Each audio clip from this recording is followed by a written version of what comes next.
কি অবস্থা সবার? কেমন আছেন? আমি আলহামদুলিল্লাহ ভালোই আছি। আজকে আপনাদের সাথে একটা বিষয় শেয়ার করব।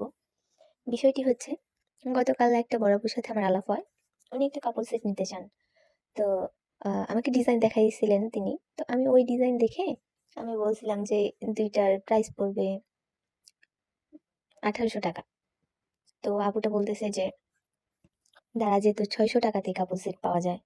আমি বলছি যে, "আপু আমি যেটা দিব আপনি যে পিকটা দিছেন এটা তো সেমি মসলিন কাপড়ের। তো আমি সেমি মসলিন কাপড় আর হচ্ছে আড়ং কটন পাঞ্জাবি দিব।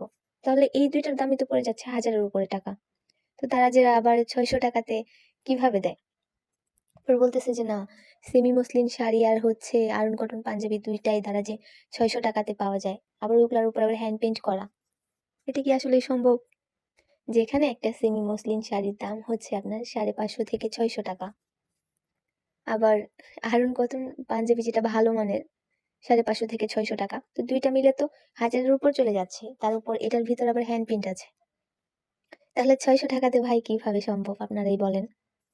দেখা যায় কি ৳৮০০-৯০০ যেই কাপড় সেট গুলা পাওয়া যায় বিভিন্ন পেজে, ওরা হচ্ছে গিয়ে বলেই দেয় যে ধুপিয়ান পাঞ্জাবি। ধুপিয়ান পাঞ্জাবি বলতে হাফ সিল্ক কাপড়ের মধ্যে আরকি। তো ওইরকম পাঞ্জাবি। আর আমরা যেটা দেই সেটা হচ্ছে গিয়ে আড়ং কটন, খাদি কটন। তাহলে জিনিসটার যেহেতু নামই দেখা যাচ্ছে যে জিনিসটার নাম আলাদা, সেখানে উনি ৳৬০০ কিভাবে আড়ং কটন পাঞ্জাবি আর সেমি মসলিন শাড়ি পায় আমি বুঝি না। তো আপুকে আমি ভালোভাবে বললাম যে, "আপু দেখেন ২ টা জিনিসের কাপড় তো আর সেম না, তাই না?" কিন্তু উনি কোনোভাবেই মানতে চাচ্ছিল না যে সেমি মসলিন কাপড় আর হচ্ছে আড়ং কটন পাঞ্জাবি ২ টার প্রাইস ১,০০০ এর উপরে। তার একটাই কথা তারা যে উনি দেখছে যে ২ টা মিলে ৳৬০০ উনি আমাকে দিবে। যদি আমি করে দেই তাহলে নিবে, নয়তো নিবে না।